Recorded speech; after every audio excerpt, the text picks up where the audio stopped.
In our previous video, we have studied about the qualitative analysis of various elements.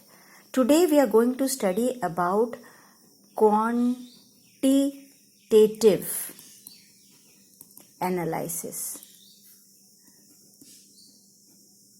That means estimation of we can also call as estimation of elements.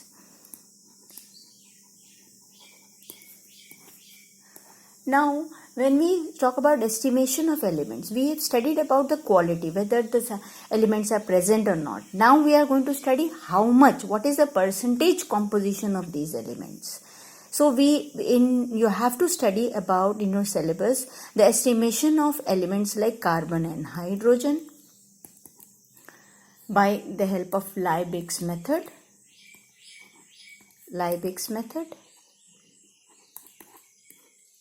Estimation of halogens, sulfur, phosphorus, all by the help of Carrier's method,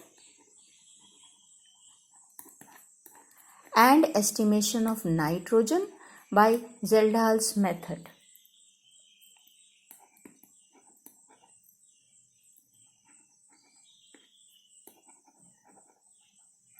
So let us study one by one. When we talk about how to do the estimation of carbon and hydrogen.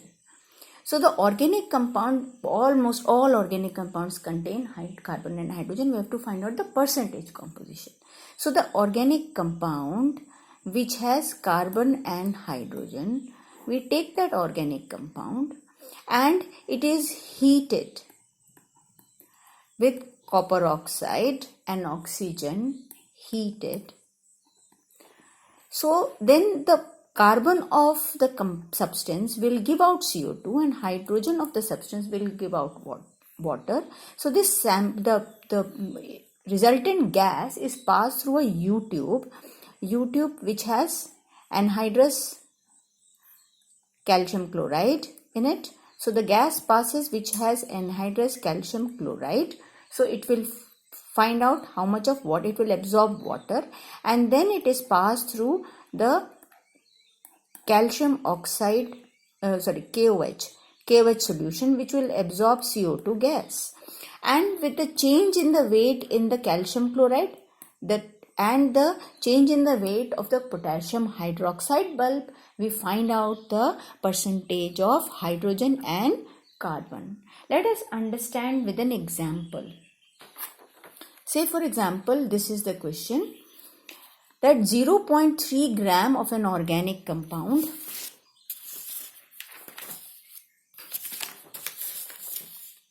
this is the question.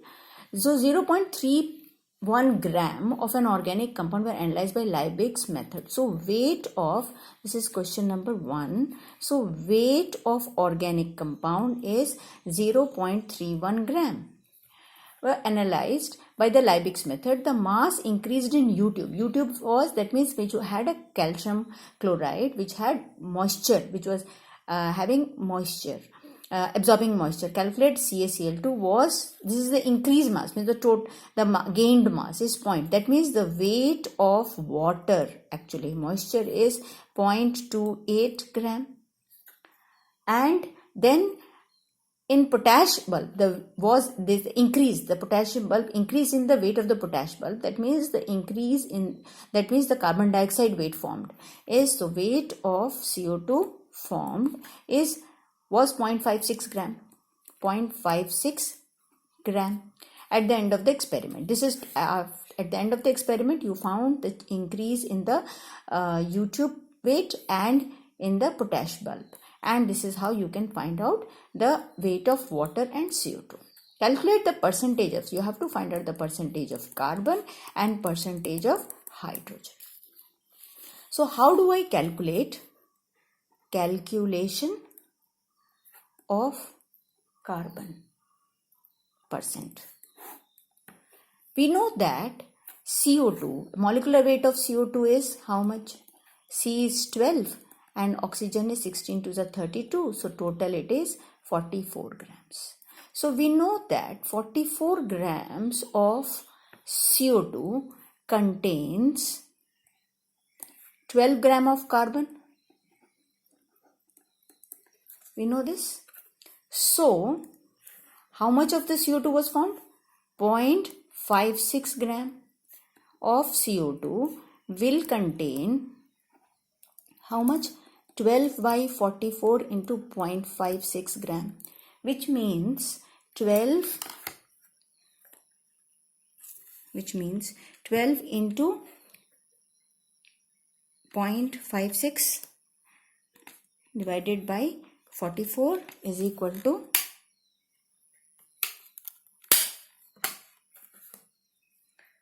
12 into 0.56 divided by 44 is equal to how much? It is 0.1527.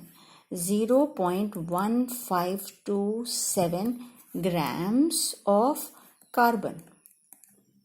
That means the percentage of carbon will be the weight of carbon divided by the total weight of organic compound into 100. That is how you find out the percentage. So weight of carbon is 0.1527. What? 1527. And what was the weight of my organic? 0.31. 0.31 into 100. So again 0.1527 0.31 is equal to, answer is 49.25. So it is 49.25%.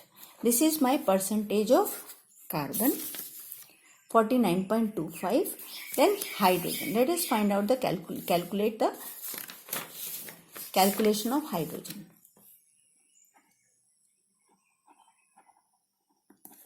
Of hydrogen percent. So when I say what was my hydrogen was the weight of, again we know that water is H2O, isn't it? So 18 grams of water contains 2 grams of hydrogen. So how much was my water weight? 0.28 gram. So 0.28 gram of water which has come out will contain 2 by 18 into 0.28. That means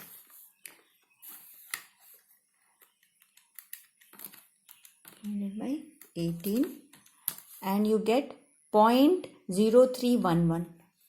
0.0311 grams of hydrogen. So how do I calculate the hydrogen percent? Weight of the hydrogen is 0.0311. Total weight of my sample was 0.31 grams into 100. So the answer will be 0.0311 divided by 0.31 is equal to 10.03%. 10.03%. So this is how we find out the composition of carbon and hydrogen in an organic compound. Let us take another example, another method of estimation of halogens. That means which is X, that is by Carius method. Now what do we do over here? In Carius method, what happens is that all the compound, or in an organic compound there is halogens, we have to estimate how much of halogen is there. So the halogen of an organic compound, when you treat this with silver nitrate and fuming nitric acid, what will happen? Silver and X will form AgX, and with the weight of the silver halide formed, it can be chlorides of silver chloride or silver bromide or silver iodide, anything. So the weight of the silver halide formed, you can use this weight to calculate the percentage of halogens. Okay, so let us take another example over here.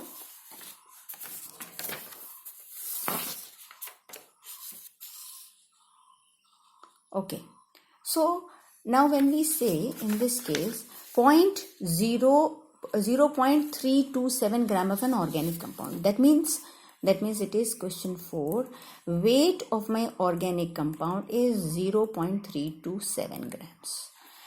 Treated with an excess of fuming nitric acid and treated with silver nitrate, it gave 0.358 gram of silver bromide. So weight of AgBr is my 0.358 grams. Now I have to find out the bromine percentage.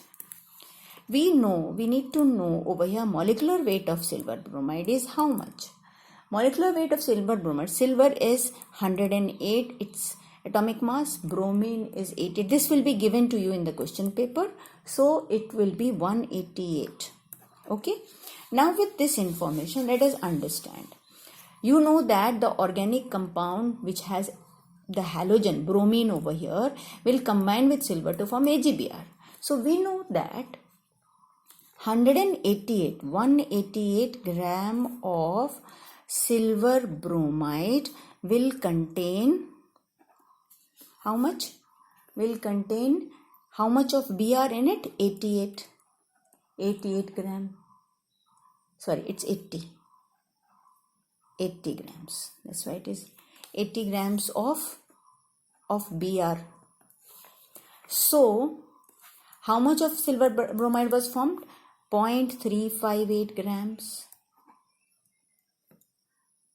of silver bromide will contain 80 by 188 into 0.358. So it becomes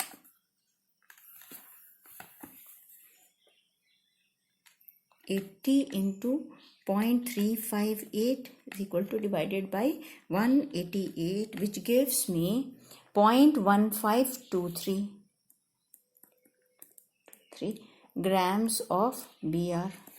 So percentage of Br will be the weight of this Br 1.523 by the total weight of organic compound 0.327 into 100. So you have 0.1523 into 100 to divided by 0.327 is equal to 46.57. 46.57%. So you got the answer 46.5%. Okay. Let us do similarly estimation of sulfur.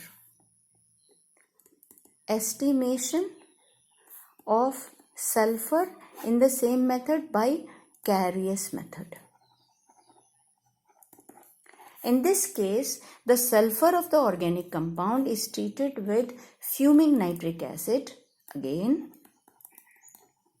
and it is converted into sulfuric acid. You have studied in class 10, sulfur plus nitric acid, sulfur gets oxidized to sulfuric acid, and this sulfuric acid is then treated with barium chloride so that you get barium sulfate precipitate.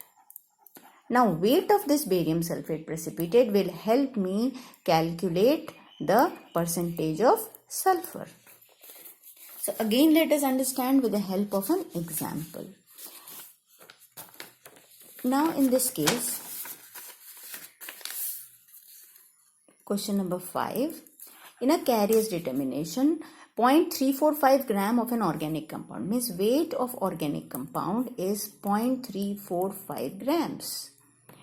Gave 0.495 gram of barium sulfate. So weight of barium sulfate is equal to 0.495 grams. Okay, and you have to find out the sulfur percentage. Before that, you should also know what is the molecular weight of barium sulfate. We know that barium is 137, which will be given to you in your question paper. Sulfur is 32 and oxygen 16 into 4. Together it is 233. Now, how do I calculate? Now we know that 233 grams of barium sulfate will contain what? 233 grams of barium sulfate will contain how much of sulfur? Contain 32 grams of sulfur. So, how much of barium sulfate was formed? 0.495 grams of barium sulfate will contain 32 by 233 into 0.495. So, the answer should be 32 into 0.495 is equal to divided by 233 is equal to 0.0679. 0.0679 grams of sulfur. So percentage of sulfur will be the weight of 0.0679 by the organic compound is 0.345 into 100, and you get the answer 0.0679 into 100 is equal to divided by 0.345 is equal to 19.68%. 19.68%, which is my answer. Okay. In the same manner, if I have to study about with the help of Carrier's method, how to estimate estimation of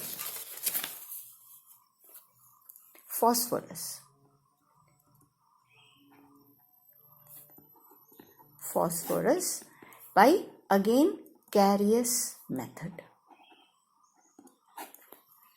So what happens in estimation of phosphorus by Carrier's method?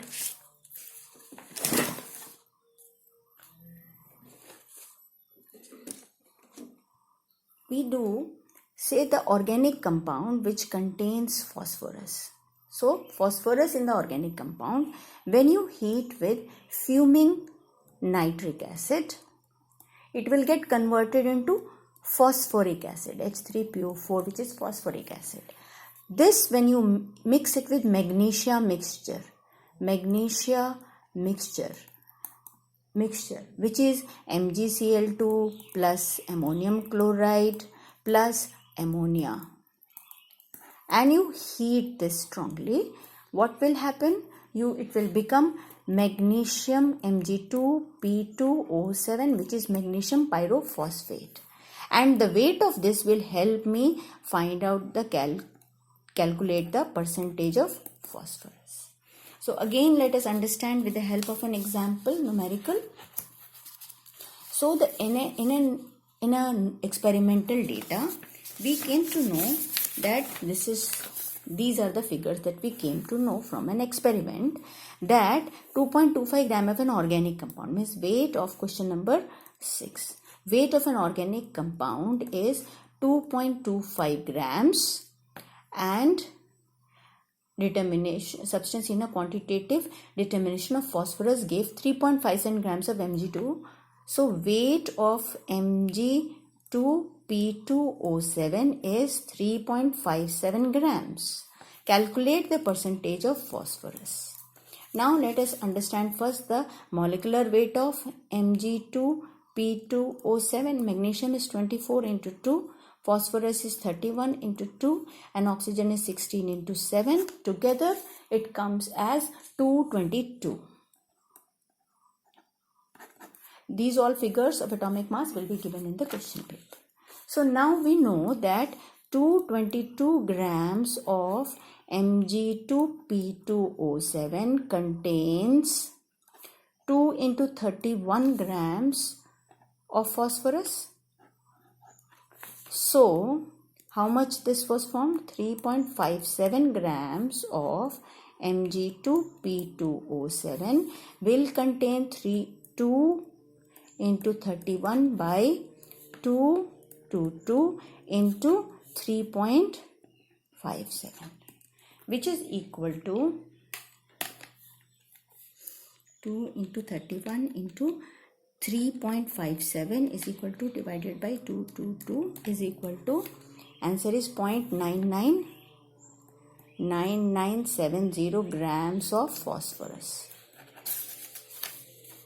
So what is the percentage of phosphorus? 0.9970 by the organic compound was 2.25 into 100, which is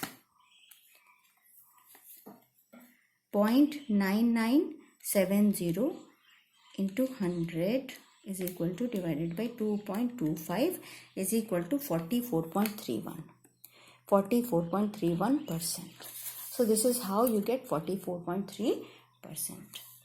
Okay. Now let us understand how to do the estimation of nitrogen.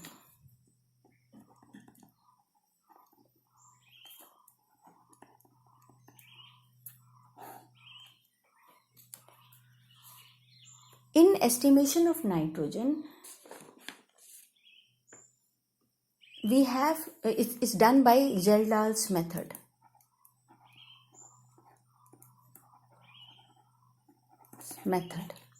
Now what is our step 1 in this case?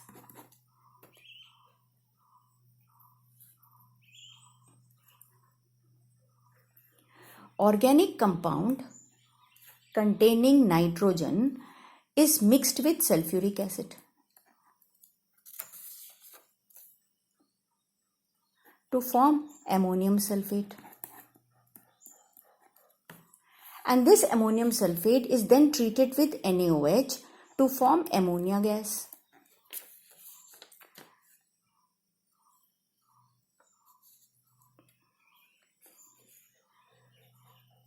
I think it is, and then after that you take this step 2. What is step 2?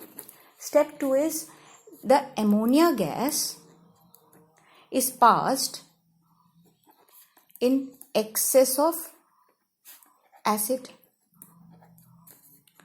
This ammonia gas is passed in excess of acid. Then step 3 is you find this unused acid. Whatever excess of acid, whatever was the unused acid was titrated with standard alkali. And step 4 is what that with this unused acid and is titrated with standard alkali, you can find out the used acid. Used acid is then used to calculate how much of ammonia was evolved, and with the weight of ammonia you can calculate the percentage of nitrogen. So what is done is you take the substance, heated with sulfuric acid, converted into ammonium sulfate se converted into ammonia. Ammonia gas is then passed in an acid, and then the excess acid. So whatever is excess left behind, which has not been used in acid, we have to find out that unused acid. How much is that unused acid you find out, then you can find out how much of the acid was reacting with ammonia, and that much acid will correlate with the ammonia gas formed. So used acid will tell us how much of ammonia was formed, and with is how much ammonia was formed, we can find out what was the percentage of nitrogen. I will explain this whole estimation of nitrogen with the help of a numerical in the next video.